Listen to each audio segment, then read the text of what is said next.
and welcome to the Hollywood Knitter Podcast. My name is Allison, and I will be your host for this podcast. I'm recording on Saturday, April 17th, 2021, from my home in Los Angeles, California. How has everyone been? It has been a while. I think it's been probably almost 2 months since I last recorded a podcast. And it's not because I haven't wanted to, but I have just been really busy at work. My projects are starting up in earnest, and I'm working a lot of overtime. And I come home, and most of the time during the week, I might knit a little bit. Most of my knitting has been being done on the weekends, but I'm just exhausted. Between that and, the state of the world as it is and all the things going on, I am still spending a lot of time at home. I am, I've just been knitting on the weekends. Anyways, but I still have a lot to show you today. That's actually what prompted me to podcast, is I have quite a few finished objects that I want to take out of my finished object basket and get the final pictures, which I did right before this podcast, and then put away in my various boxes for finished objects, depending on where they're going. Anyways, so that's kind of, in a nutshell, what's going on. I hope everyone else is having a wonderful spring wherever they are. And let's get started into some FOs. Okay? Sometimes when you haven't done this in a while, you feel like it's the first time, like every time. Even though I was actually just looking, I'm on episode 63, I think. And between this and the audio podcast I used to host, I think I have been podcasting, I want to say almost 10 years. Yeah, a long time. Anyways, let's get started with FOs. First, we're going to get started with an FO that's really a reknit. So I had decided, I think I mentioned in my last podcast, that I was wearing a pair of socks that were too big for me. So even though the yarn, I love the yarn, and even though it was 2 years old, I decided I was going to rip them out and redo them. So I did.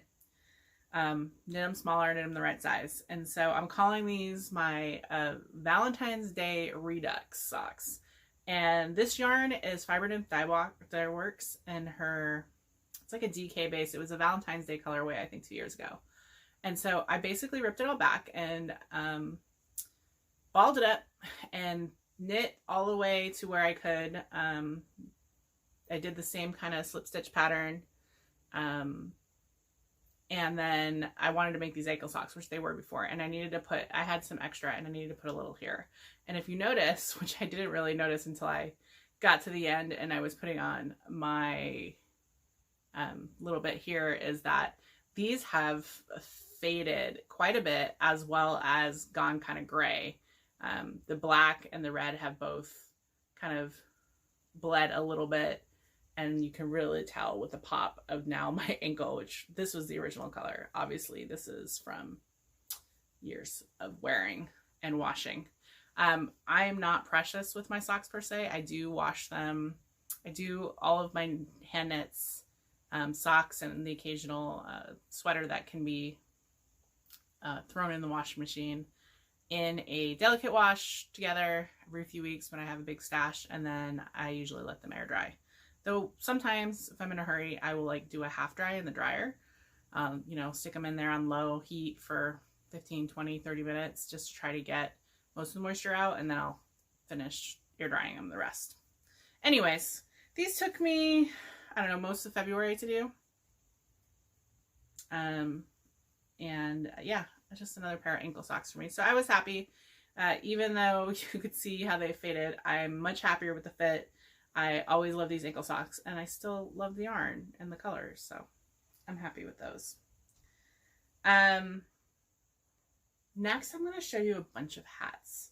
So I'm on a hat kick. I'd mentioned I want to try to do in 2021, at least 12 hats, one a month, for presents for the holidays, with the idea that I will send a bag of hats, or maybe go myself, depending on how Christmas goes this year, to my family back east and let them kind of all choose whatever hats they want. So my February hat was the, what was my February hat?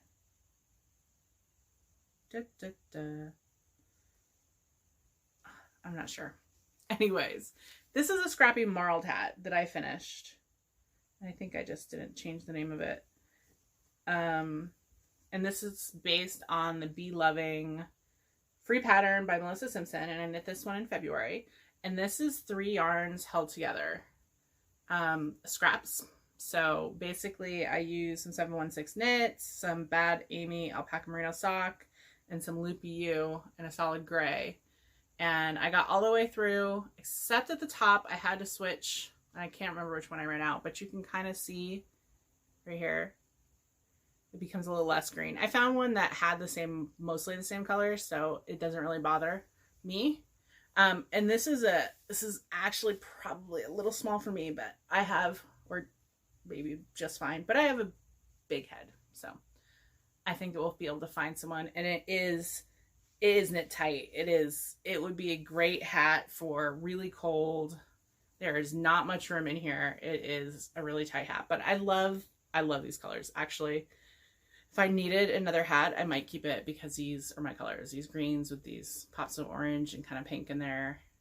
I think I love it. But just a simple beanie. This was my February hat.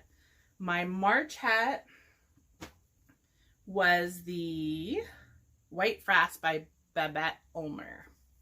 This was a really cool cable hat I did in a Tempted Cozy Girl. This is a DK weight hat, and this one is also really cool. Beanie style, maybe just a wee bit long, but these traveling cables, once I got it, so initially I had cast on and I probably got up to the first cable, and then I tried it on and I kind of use it. If it couldn't fit on my head at all, it was too small. So I ripped it all out and re-knit it, because if you're gonna knit it once, you might as well knit it twice.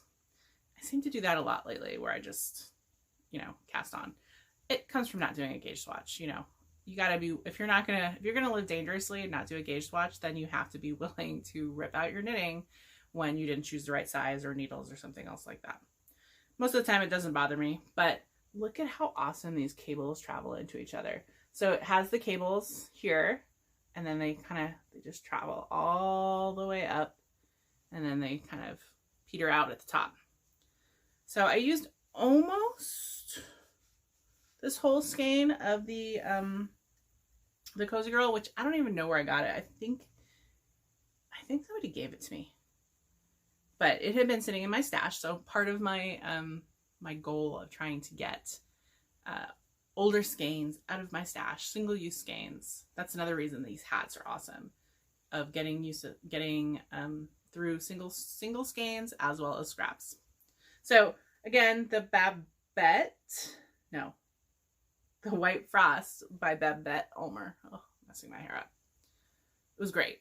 I mean, once you got the cables, once I went through the first one, it was pretty intuitive. You could tell where you were. Wasn't hard at all, and it just looks beautiful. It looks beautiful. Love cables. So that was my March hat, and then my April hat, which I did in 2 days, was with leftovers from another project I'll show you. But I basically just did the Turn Square by Jared Flood. This is an old free pattern I've done. I don't know, I think this was the 3rd or 4th I have over the years, and it's just a simple pattern, and then it has kind of the way the decreases do, it's almost like a flat top. And this yarn is Noro Tokanatsu, which is a cotton rayon silk blend, and it looks actually really good. And this is a hat I was thinking would actually go for my sister, because she is allergic to wool and a lot of other kind of things. So cotton kind of things will be exactly for her, and this yarn in the next project I'll show you is for her. And I kind of mirrored, so I'm going to go into the next project. I'm going through them fast, but they're small.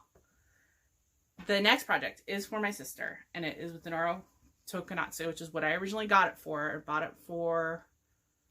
it when I was at the Virginia Beach yarn retreat 3 years ago.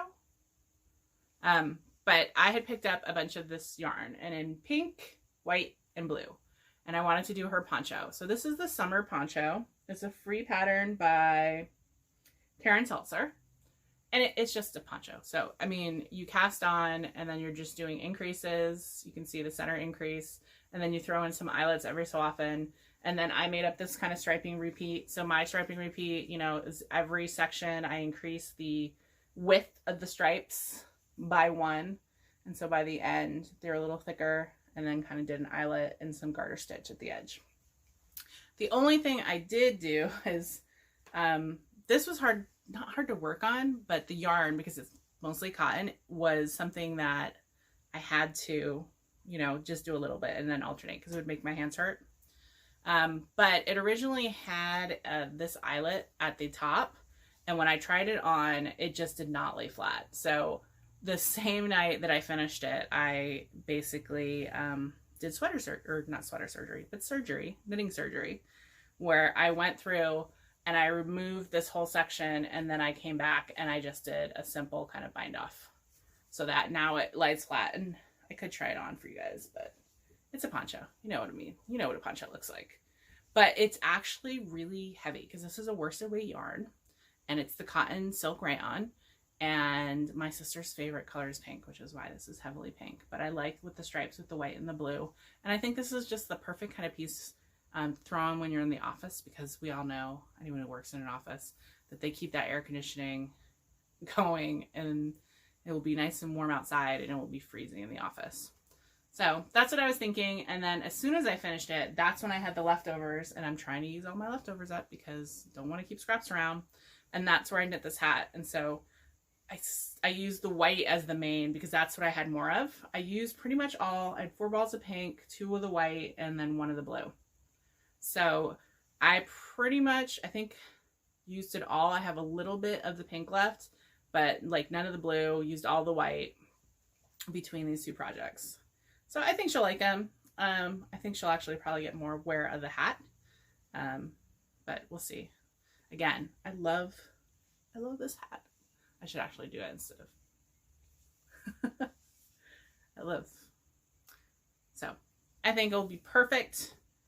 And the yarn is all used up, and it was, you know, out of my stash. And a simple hat, simple beanie. Finished my April hat. Finished this large present for her. Will be a Christmas gift for her this year. There's no reason to send it before it's cold, kind of. I mean, she could use it in the summer too, but I just said you could use it in an office, but I'm going to save it till the holidays to give to her, and get that to her. The other gift I made, which I am probably going to send early, is I had mentioned that my brother was, I don't know, complaining is the right thing, but he made a comment that everybody got socks except for him. Which is sort of true. I make my mom socks. She's kind of my new in-between sock person since I have too many socks. And then I have made my sister a pair of socks from like cotton, and my niece some socks, like 2 pairs. Anyways, he mentioned, when does he get socks? So he did his measurements, and I've been working on these forever. They've been my at-work socks, and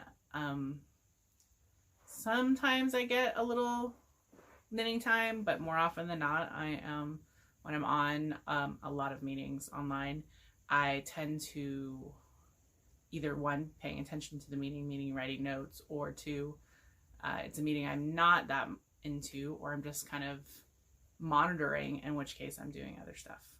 Sometimes I actually sit and knit where I don't have to take notes and I need to pay attention. Anyways, these socks, he wanted shorties, which is great because my brother has he's like 6'4" and has big feet. But I did him, and this is Knitty & Colors Cinder and Smokestock that I actually picked up for me because I love these colors. And then this is Cascade Heritage in a black. So I just did a very simple kind of slip stitch kind of ribby pattern on the top. Very basic, gusset, and then a short heel with black. So I think they turned out really well. They just took me forever. I'm not sure why. I just wasn't feeling motivated to work on them, like I said. sometimes when I'm motivated to finish socks, I actually work on them at home in addition to just out and about, but these ones, not so much.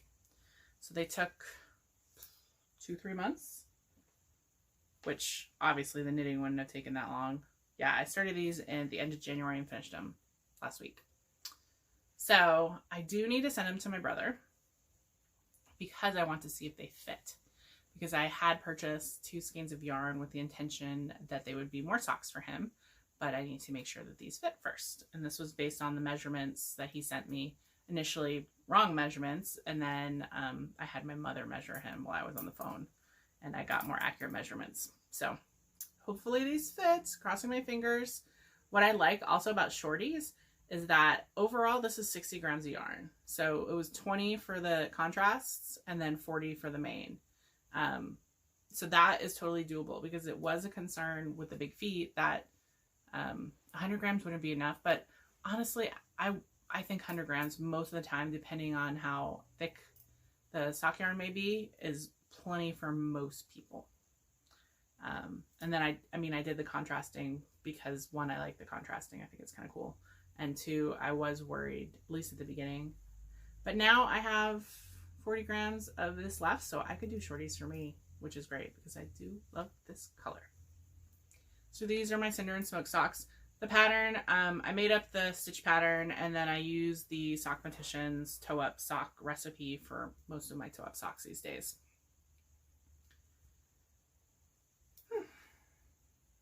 And the last one, which is one of my Make 9 patterns. So is the poncho. I'm getting through, so I have 3. So this will be my 3rd or 4th. Yeah. Anyways, I think that was my 3rd, the poncho, and then this is my 4th. And this is the Vacillate cowl. Well, this is the Vacillate, which is a pattern I saw at Stitches West. And they have Stunning Strings Studio has a beautiful booth there every year, and they have a lot of samples that were up there and that were stunning. And so I saw that pattern there. So that was what inspired me for the pattern.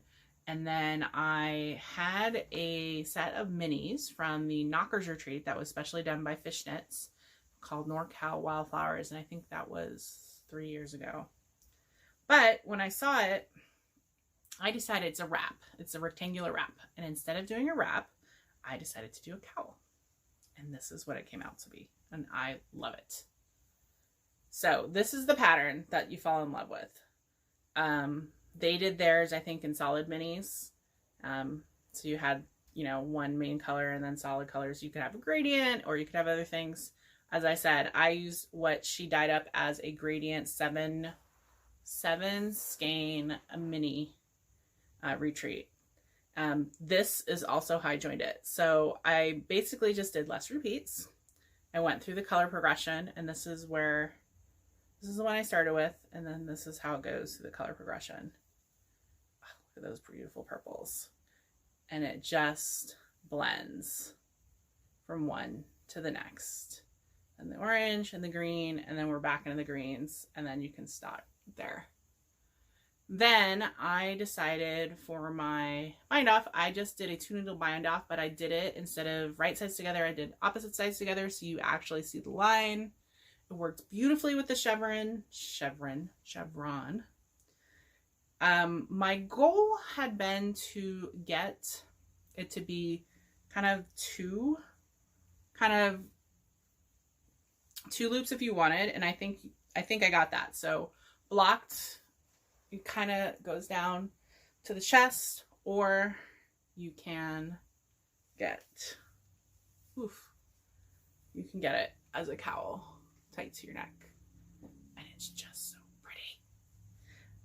This is all fingering weight yarn. Oh, the brown I picked up at Stitches West after I saw the pattern, and it is Magpie Corsair? Swanky Sock in the Corsair colorway. That's what the brown is.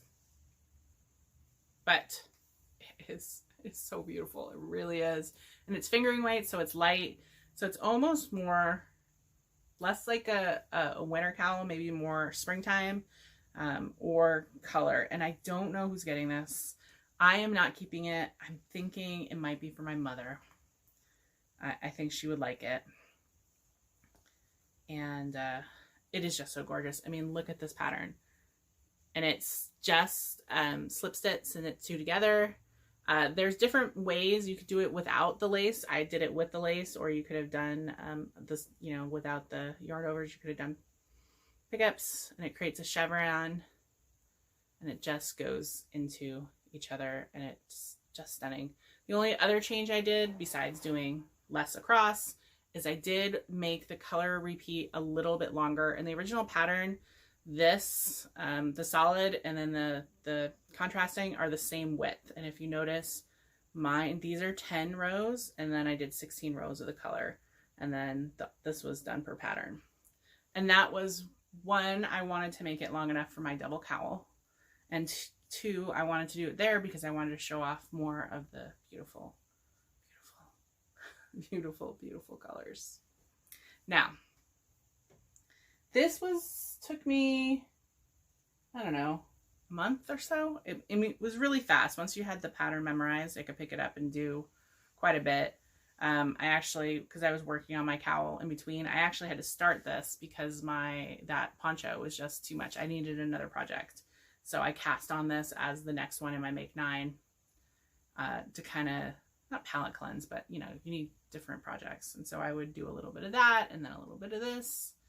And yeah. But because I loved it so, because I love those yarns so, and I used, sorry, I'm looking at my notes. I used probably about half of the minis, a little more. They were 15 gram minis, I think, or 14 gram. And I used about 8 grams of each color in there. And then about 45 grams of the brown, which was about 150 yards to make that. So I had plenty. To start knitting me a pair of socks. I went around for a different pattern about how to use these colors and then the brown, and I came across this pattern called Sprockets by Megan Nodecker. And it's a paid for pattern, but it is really, really cool looking. Here's the picture. And it's slip stitches to create kind of these lines, and I've started it. Oh, I started it twice because, you know, we talked about needing to start things more than once. But look at how gorgeous that is. I'm going to do the same kind of, the same color repeating that was in the cowl that started. So it's green and purple, and then it's going to go up. And then this is all just slip stitch, alternating slip stitch for 6 rows, and then 6 rows and 6 rows. I'm probably going to do the fish lips heel, which I think is what's in the pattern. And I haven't done one in a while, and I think it will be best because it will not break up the pattern. I'll be able to do that. I'm hoping to time it so that I get to a solid brown area, and so that the heel will be all in brown. But I've actually already even woven in my ends. Yeah. Now, I mentioned I had to start twice. Initially, my socks these days, because I realized that I was making my socks a little too wide in circumference. So these days I try to do 64 stitches. And then, so I cast on this with the 68 stitches. So it's like 50 something, 68, and then 76. And I did up to the first repeat up to here, and I tried them on, and I was just like, my foot gets bigger from here. And this is already kind of snug. So I ripped out with the intent of going up a needle size, because these are on US 1s, 2.25s, and going up the next size of 76 stitches, which is what I thought I did. And I cast on and I did 76 stitches. But when I was casting around for a US 2 size needle, and I usually do my socks, obviously you can see, on red lace fixed circulars, and I didn't have any of that in the size 2, but I do have a ChiaoGoo set of interchangeable. So I had pulled out the needle and I was like, okay, I'll use this. You know, I have the right cable size, and we'll just do the interchangeable. I'll tighten it up. And that's what I thought I did until I got this morning. I'm looking at it and I was looking at it, and all of a sudden I'm just looking perplexed. And my boyfriend asked, he's like, what's up? He's like, you look perplexed. And I'm just looking and I'm like, these needles don't have a hole in them. And he's like, what? And then I look, and then I look at the size, because ChiaoGoo is really awesome in that they write their size on the needle. And then I'm like, I remember putting the needle away, because I'm really good about keeping the plastic that these come in, and I store them in a, I have like a project bag, an extra project bag that fits just all of those fixed circular needles in their cases, or in their plastic wrappings. And I remember specifically what I thought as I put this needle away, because I was going to be doing it on my interchangeables. But what I actually did when I had the two needles and I was recasting on is I took that needle and I put it in the case and put it away and cast on with the same needle without realizing it. I have decided not to rip back. This is becoming pretty stretchy with the extra 8 stitches. And then I'm also just being really cognizant about, because I am a tight knitter and slip stitches are floats, of being very loose when I knit those rows, so that I'll have enough room and I won't have tight slips. So yeah, so these are the Sprocket socks. I'm really excited about them. Actually, I've worked on them. We talked about, I'm excited about these socks, so I'm working on them at home too. It is just so potato chippy to get through a color and see the next one come through. I'm really, really excited about these socks. So those are the Sprocket socks that I started right after I finished that. So I started them last week, and then I think I went 3 or 4 days, and then I had to rip them out and restart them, because that's what you do.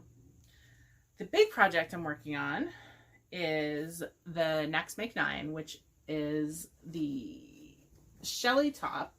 Let me grab it. The Shelly top, which is a simple old shell lace top that I paired together at the beginning of the year with some mystery yarn. I picked up 2 skeins of these, each of them about 220 grams of probably sport, at the Knockers D-stash table. So I think where I got them. And so I decided, let's see if I have a picture. I have a bad picture, but you can kind of see. It's a simple shale lace, and you can do it in short, cropped, or long. I'm hoping to do long. But basically what I'm doing is these, I measured the 2 balls. One is 223, the other is like 229. This is the smaller one. So I'm going to knit through this entire thing, see where that gets me in length. Then I'll knit the back or the front on the other one, because this is a super simple pattern. I probably could have figured it out on my own, but I do like, if I'm inspired by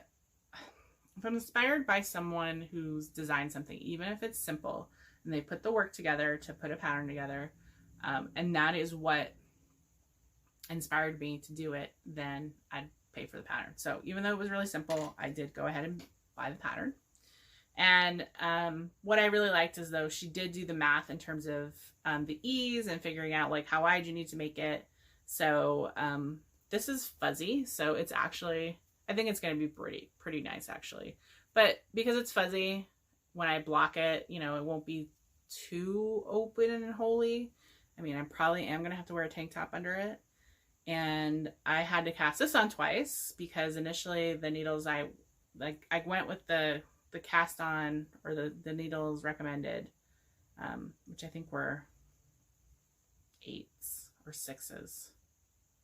I had to go switch to 7s. But right now, perfect. I'm getting the exact right size. The only thing that is a little tight for me is probably row gauge, so I may not get the length. Well, I'm basically just going to keep knitting until this will stretch when blocked. Maybe not quite as much as the yarn she recommends in her pattern, because she uses a cotton-based yarn, which will stretch more than this. I have no idea what this yarn is. As I said, it's a mystery. It's a 2-ply, almost looks hand spun. Someone's hand spun, maybe.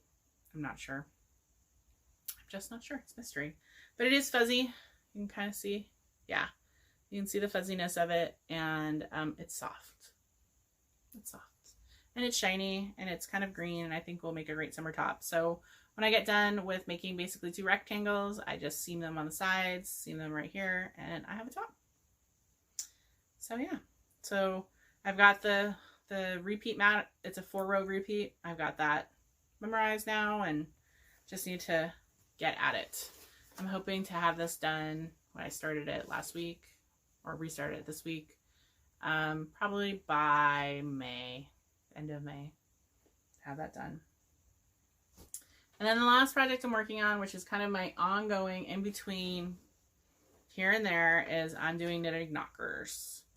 Knitted knockers and Patton's Grace. I was inspired to start these because my boyfriend's mom gave me some yarn out of the blue that somebody had given her, and it had 4 skeins of this buff tan Patton's Grace that is perfect for knitted knockers. So I've already done 1 ball, 2 balls. How many balls have I got left?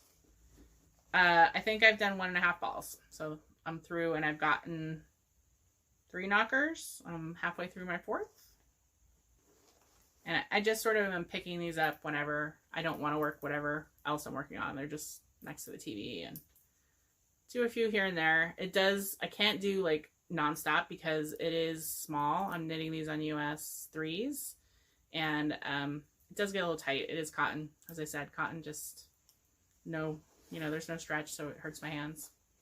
But I'm excited. I have this, and then she actually gave me some black Patton's Grace, which I don't think I'm going to do knitted knockers with, because it would be knitting black thin cotton like that. Just doesn't appeal to me. But I have 2 other skeins of yarn I specifically bought for knockers. So hopefully next year I'll be going to the Northern California Knitting Retreat, this is the charity, one of the knitting ones that they do, and I'll have a whole bunch of knitted knockers already all done. My goal for this year is to finish all this Patton's Grace that I have, as well as the 2 other skeins. If I can make all those knitted knockers by the end of the year, that will be awesome. So yeah, that's all my knitting right now. So 2 pairs of socks, 3 hats, a poncho, a cowl. That's what I finished, and then that's what I have going. I was actually looking, so I finished 11 projects this year, so I am on target, with the first 3 months being done, of having a very good year. And part of that is small projects. Hats go so fast. I am probably going to pass on something else, because I do notice that just these projects, I feel like I need something else. So I might cast on another hat to kind of have as another project in between. I need variety, not that much variety, but I'm very much a combo of product knitter, meaning I put these together with yarns in my stash to get them out, to get them done. I will like the end product probably, but I won't necessarily love it, and therefore, I don't always love when I'm knitting on them, but I will get through. Yeah, that's all my knitting. How's everybody else doing? I'm going to talk about a little life and what's been going on. As I mentioned, work is very busy. I can't wait for a vacation. And now I can have a vacation because I received my 2nd vaccine shot this week. I did have reactions, most definitely. To the first shot, I had mild fever, but I didn't feel that bad. This time around, the 2nd shot, I had more of a reaction. I felt headachy, nauseous, and then I had a fever for probably, I want to say like 18 hours or so, even with Tylenol and keeping it down. So I ended up just working from home for the 2nd day, which is fine. And now I'm fine. And arm soreness, I had that with both of them, but everything's gone away. I just have to wait another week, and I should be fully vaccinated, fully reap the benefits of the vaccine. And I'm really excited. So that was wonderful. I got it through a little earlier than California opened it up to the general, because I got it through work and we had access. So I got both of my shots at the fire department, and it was great. Now California has been ahead of the curve, and they have now opened it as of this week to 16 and up. So we are trying to get everyone who wants to get vaccinated, at least in California, vaccinated. So that's exciting for those who want to get vaccinated. TV. What do you do when your mind is numb? You watch television. Some of the things we've been watching are older, kind of redoing. So we watched on Amazon Prime, we watched the second season of The Boys, which is a comic-based, very kind of graphic series. Was not as good as the first season, which was, I think, a little funnier, but I like books and series of any type. I get sucked in. Like, if I watch the first season, I'm pretty much there till it ends, just because you get invested in the characters and kind of want to see it. It's very rare that I stop watching a series. Then we watched season 5 of The Expanse. I liked it. The boyfriend felt it was not as exciting as previous ones, and I think that might be so. It was less world building and more character focused, smaller stories, but I hear it is very close to the books. I might read the books, but I want to wait till the series is done. They have one more season that they're going to be doing, and then they've said that it's going to be done. And The Expanse is a science fiction show on Amazon Prime, which, if you're into science fiction based shows, it's a space-based show. It's really, really excellent. I know I've talked about it before. It's well written, it's well paced, and it has a very diverse cast, which I appreciate. Strong women characters. Just really, really well done if you're looking for something, and that's on Amazon Prime. Then we watched, which I would never have picked, but the boyfriend picks some random stuff when he is in charge. So we have way too many things now, and I don't know why we have Peacock. I think Peacock is free. I'm not sure. Sometimes things just appear on our Apple TV, and I don't know if he's paying for them or not. Some I pay for, some he does, and some I don't know. So Peacock is one of those, and so he went on there, and Peacock had the reboot of Punky Brewster. Yes. Punky Brewster from, God, what was it, the 80s? I think I watched it when I was a kid. And Punky Brewster was a character who basically was an orphan and was adopted by a adorable, grumpy old man. And she was like a unique individual with color sense and, very spunky, very eclectic. And she was played by Soleil Moon Frye. So they basically did a reboot where she's grown up, the character, and then played by the same actress who now has adopted kids of her own, and then her ex-husband is played by Freddie Prinze Jr. and the best friend from the original show is her best friend in the show. I would not have necessarily picked it, but it was enjoyable for kind of going back and being a little nostalgic, and then kind of still seeing do you ever imagine what your favorite TV shows, and especially with their kids base, what would the kids be like if they grew up? It was really short too. It was like, 20-minute, 25-minute episodes. There was like 8 of them. So that was on Peacock. I think it's free. If you're a Punky Brewster fan from back in the day, I would say give it a go. It definitely, it was amusing enough for me. We also finished watching Brockmire, which was a FX show originally.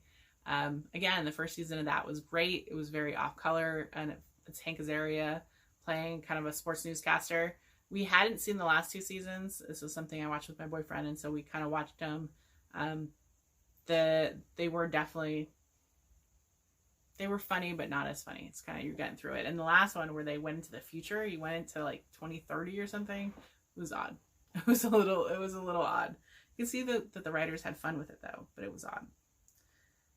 We watched Watchmen on HBO, which is a show that came out 2 years ago, starring Regina King, and it was kind of a sequel to the Watchmen comic book series, kind of set into the future and what would happen, and it was extremely well done. Regina King was excellent in it, and I think she was nominated like 2 years ago, and I could totally see why. We're a little behind in the times. We have HBO Plus, and it's something you started watching, and if you're into comic books or that kind of fantasy, kind of science fiction, and you haven't seen it, again, got some violence in it, but very, very well acted.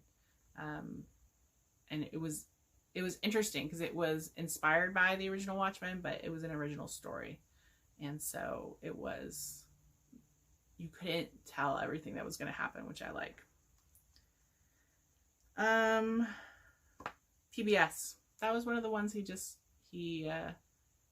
PBS is free, but he donated to become a member, which we've done off and on, or he's done off and on over the years, so that he could have access to everything on the PBS app. And we watched the show called The Trouble with Maggie Cole, which is a UK based show, 6 episodes, and it's set in a seaside village in, I think it's like southwest England, and it's kind of just the interplay of small town life. And it was, I love British shows, so it was fun to watch. And it's short, 6 episodes. So if you like British-based television and kind of the family, not drama, but it's like drama light to an extent, of the interplay of different people. And I just love to see the towns and the accents and everything. And then you have PBS. Might check it out. It's called The Trouble with Maggie Cole. Acorn TV. It's all me. I'm all Acorn. Brokenwood Mysteries have started back up. That is a New Zealand-based show, very similar to like Midsummer Murders, kind of an hour and a half single murder kind of thing, which I enjoy. I watch Murdoch Mysteries on that, which is a Canadian-based show set in I think it's like the 1930s, 1920s.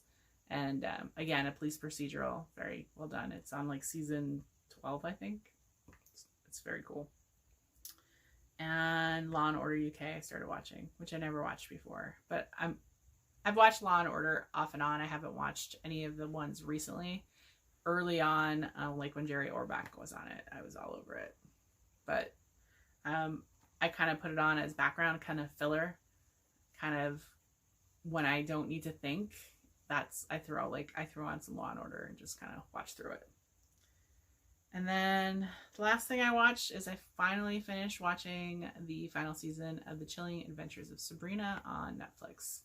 And that's with Kiernan Shipka, and it's also based on a comic book, kind of a young adult kind of show, but it's witches and fantasy, and that's right up my alley. And she's adorable, Kiernan Shipka. She was the daughter on Mad Men, and she's grown up into a beautiful woman, and then also an excellent actress. So yeah. And the other thing I'm doing when I can't knit is read. I have read 20 books in the past since I last talked to you. Some of them fluff, a fair amount of fluff actually. Various romances and just things that are that make me happy. I was a huge romance reader in my teens into my early 20s. And they are just something that is going to have, you come in, you're going to have 2 characters, and there's going to be a happy ever after. And that's what I wanted. So I read some of that, and then I'm continuing to read my Faith Hunter Jane Yellow Rock series, which is a fantasy-based series where the main character is a skinwalker. She changes skin, and she's living in New Orleans as a enforcer to to the vampires. Again, I enjoy it. Going back to see characters, meeting new characters. It's dipping into that world. What else? I'm still continuing the Meg Lanslow mystery series. I'm on book 9. I think there's 27 of these. Again, light mysteries, loving the character progression from year to year to year. When she first started, the very first book, she met her boyfriend, and by book 9, they're married, they bought a house, and it's all her crazy big family and coming in and out, and then solving whatever the mystery of the randomness. Light, enjoy. And yeah, that's kind of what I've been reading. Podcasts, I've been keeping up podcasts. Upcoming travels, as I said, travel can happen again. So Zombie Apocalypse is on, so I will be there in June in Minnesota. So excited. My friend Emily is going to be my roommate this year. So excited to see her. And I think as part of that trip, bookending it on either end, before I go to Minnesota, I think I'm going to go to Ohio and see my girlfriend and my godson. and the new baby. This was the last trip I took was last summer when she had her daughter, and I went to stay and basically babysit while she was in the hospital, my godson. And so that was the last trip I took, and that was last June, July, same time period. So I haven't seen the baby obviously since she was born. I think I left when she was a few days old, and then my godson. So I'm going to try to think I'd do that beforehand, go see them, then go to the knitting retreat, and then I'm going to go back east to Rhode Island and see my mom, who I also haven't seen in a year, my brother and my sister and my nieces and nephew. My niece is a year and a half now. So I'm excited to go see. She's a lot of fun. We see videos, we FaceTime a little bit, but it's definitely been hard. I usually see my family, 3 or 4 times a year, either I go see them or they come to see me, and it's been tough. So I'm looking forward to spending a week out there with them. I think I'm going to be there through the 4th of July and then come back. So I'm going to take 2 full weeks off of work. 2. It will be so nice. But before that, I'm going to actually take the boyfriend and I are going to go to Disneyland. Now, I am a Disneyland fan. I used to be an annual pass holder back in the day, but I stopped going as much just because the crowds got crazy. Different relationships in my life. At the time when I was going a lot, I was dating a guy who was also a huge Disney fan. So we would just, with our passes, just go and spend a few hours. And, as that changed and my not such a huge Disney fan or crowd fan, we didn't have, I've never been with him anyways. Disneyland has been closed during the COVID pandemic, and they're reopening on April 30th. And they are reopening with a maximum capacity right now, I think, of 20%. That's going to go up based on the tier of the county they're in to like 30 or 35%. And then we've heard that the governor of California, because California is doing very well now, may get rid of the tier and all restrictions by mid-June. So we are taking the opportunity to go to Disneyland when it is, 1, has severely restricted attendance, and 2, is open only to California residents. And so that opened up, those tickets opened up last Friday. And I forgot that they were opening up because they were doing a new system where you have to buy the ticket and then you actually have to make a reservation so that they know exactly how many people are coming so they can cap it. And I forgot. And so it was like 9 o'clock at night, and I went in. And the wait was like on the things like, oh, we're over, we have a lot of people wanting to buy tickets and reservations. It's going to be an hour. I was like, okay, sure. An hour and a half later, I'm on the boards, and people have been waiting crazy amounts of time all day to get these reservations for these opening days. Some people waited 3, 4, 6 hours. And I was just like, okay, yeah, it's already 11 o'clock. I'm going to bed. But I happened the next morning, I went right on it, and the wait was like 5 minutes. So I was able, over the course of the next hour, because it's a little weird, the system now, like you have to buy the tickets. That's one transaction. And then you got to leave and wait in the queue again to get the reservations for the days you want. That's another transaction. And then I had thought about potentially getting a hotel, the Disney hotel down there, California Adventure, for one night. And that's another wait in the queue. So over the space of an hour, I decided not to get the hotel because it was crazy high for, in essence, what I knew the restaurant wasn't going to be open and there was going to be limited stuff. So I do like staying on property when I can, but it didn't make sense. We are going to stay down there because we decided, or not we, I decided, and he's going along with me. We're going to do 2 days because it'll probably be years before we go again, or definitely for him. I'll go with my niece and nephew, or, when they come visit. But we're going to do park hopper. So we're going to go to both parks because it's been a while, see whatever's there. But the reason he's willing to go is because he hasn't been to Star Wars Land. They are also opening a new Avengers area in California Adventure in like early June. And we're going before that because I wanted to go within the first few weeks before the cap raises too much or goes away entirely. And then the floodgates are back open and we're back to 80,000 people a day. So we're going to be doing that over a Thursday, Friday in May. And we'll probably stay just overnight in one of the hotels, like, or a Hilton or something down there. It's not very far from us. It's 45 minutes. We probably could drive to and from in the same day.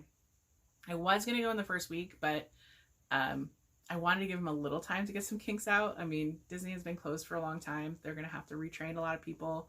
I'm sure all the people who'd worked there for years, some have come back and some won't. So it's not going to be the exact Disney experience you're used to when you go to Disney, at least that's what I'm expecting.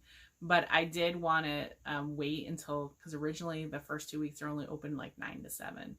And one of the cool things about Star Wars Land when I went with my niece is how it looks at night. So I wanted to wait a little bit longer so that the park was open 9 to 9, so we could be there at night when all the lights come on in the castle. It's pretty at night. So that's the other little trip we're going to do. And that's, as I said, at the end of May, I think we're doing it. So I have vacation plans. I'm so excited. It really does just perk me up to have something to look forward to and to get out. And even though it's not going to be exactly the same, social distancing will still be a thing. Masks will still be a thing. But it is good to feel like we're getting a little bit back to the new normal, which will hopefully be involved. I think I'm going to see some of my friends in town who I haven't seen in a year, because I don't know if they would have been willing, but I wasn't willing. So we've been keeping our distances. But now that I'm vaccinated, I feel better about going out into the world, doing my part, and continuing to wash hands and things like that to make sure, since there isn't enough science known about all these vaccines yet, as evidenced by what's happening with the AstraZeneca or Johnson & Johnson, depending on what country you're in. Yeah, I've heard some early reports that we might have to be taking a booster shot every year. And I just laughed. I'm like, I never did a flu shot because I don't usually get the flu, but this is how they're gonna get me to get the flu shot every year. It's like, oh, if you're already there, you might as well, it's gonna be an all-in-one. It's gonna be a COVID flu shot. But that's kind of all I had. Hopefully everyone is doing well. Life in general, still getting through it. As I said, a lot of the time my brain power has been sucked up by work. I'm starting to see the spring, starting to look down and say, all right, body who got me through this pandemic, it's time to get moving and slim down a little bit again. I don't regret anything. All the baking, I did a fair amount of baking and eating, but I'm ready to turn the corner. Everything just feels a little happier, a little less hunker down and get through this, a little more, not even a little more, a lot more optimism that, things are going back, and we'll have to see how it all shakes out on the other end. I was just reading stories about all the restaurants that have closed and all the different people that are impacted, and, it's slowly been coming back up, but at least in LA, a huge indication of how well things are doing is the traffic, and the traffic is back to pre-pandemic, pretty much, conditions. So I would guess a lot more people are going out and about, back to work, and moving around, since traffic is not great, which is typical in Los Angeles. Luckily, my drive is not that bad to my current job sites. It's up in the north end of the San Fernando Out Valley, but from where I live, in the morning it's about 20 minutes, because I get to work before 6:30, so there's not much traffic, and then when I come home it's about 30 to 35 minute drive, so not horrible. Not a horrible drive for LA at all. So that's kind of all I got. I hope everyone's doing well. I can't wait to see the knitting friends I get to see soon. Can't wait to just kind of be back out into more normal, which unfortunately for me, this work thing, I'm probably going to be working these crazy hours, at least for the first year on these jobs. These are very big jobs, very unique for us, and there's a lot of challenges with a new process and construction. This is, well, I could go on, but this is not the typical construction projects process that we use in public works normally, at least in the city of LA to this point. It's called the design build contract, where the contractor is designing and constructing. And so there's just different challenges that you don't really realize in terms of managing it and making sure you get the product you want for the price you want, and all of that goes into ensuring quality and things like that, which is a lot of what my job is all about. Just different challenges. So it is new. It is exciting, the fact that it's new. It's not exactly the status quo. You learn new things and you're coming through, but it's just a lot of work. I mean, it's the project itself is almost, I think it's going to be up to $480 million. And yeah, that's a lot to be partially responsible for. Luckily, I have a great team of both on the project management side and the design side from, that work with us, and we're good. And my field guys are working as inspectors. We're a great team, but it's just still a lot of work, and it's mentally draining some days. And it was awesome. Yesterday, I took the day off, which I normally have every other Friday off, but I haven't taken my Friday off for probably 4 months. And I was just like, you know what? I need to take it off. Taking it off. I'm not answering the phone unless it's an emergency. If it's an emergency, they always can call me. And I got phone calls and I ignored them. I got texts, I ignored them. I only picked up a phone call from one of my guys, and he was basically just calling me to make sure I ignored the texts, because they were texting me about, they were wanting me to override something, and he's like, there's no reason for them to text you, so just ignore it. I was like, I had already. And so he laughed. But it was nice to take the day off and prep and clean, and then today to prep for podcasting. And so I'm going to do the podcast, and then tomorrow I think I'm going to set up my website on a new host server. And then I think I've had some thoughts where I used to be a blogger back in the day. That's originally how I got involved in the knitting community and was paying attention. And I've sort of been feeling the urge to write again. So I might set up my blog, which right now just hosts these videos for those who don't get it from YouTube. That's thehollywoodknitter.com. And then also on YouTube. Yeah, so I'm entertaining some thoughts potentially of just writing about knitting and life and other stuff. And yeah, so, but I have a old host. My blog is where it's hosted is not great, so it's coming up for renewal. And it was set up by an ex-boyfriend years ago who was a computer guy, and so it might be a little challenging for me to migrate it. But I'm up for the challenge, and luckily you can find almost everything on the internet if you have enough time. So I will be doing that tomorrow, and hopefully it'll be done by the end of the month. That's my goal. That's all I got today, guys. I hope everyone is wonderful. It was wonderful talking to you. And if you need to find me, I'm Allison1031 on Instagram, which I hardly ever Instagram, and Allison1031 on Ravelry. I'm on there more, but not as much. Not as much as used to. I think that's kind of the thing for a lot of people these days. Ravelry, yeah, not as, everyone doesn't sing the praises of Ravelry as they used to. And, yeah. I'm just rambling now. Farewell, everybody. Until next time, which will probably be in May, June, somewhere around there. But until then, that's a wrap from Hollywood, where fantasy meets fiber and dreams are knit. I can speak. Bye. Bye.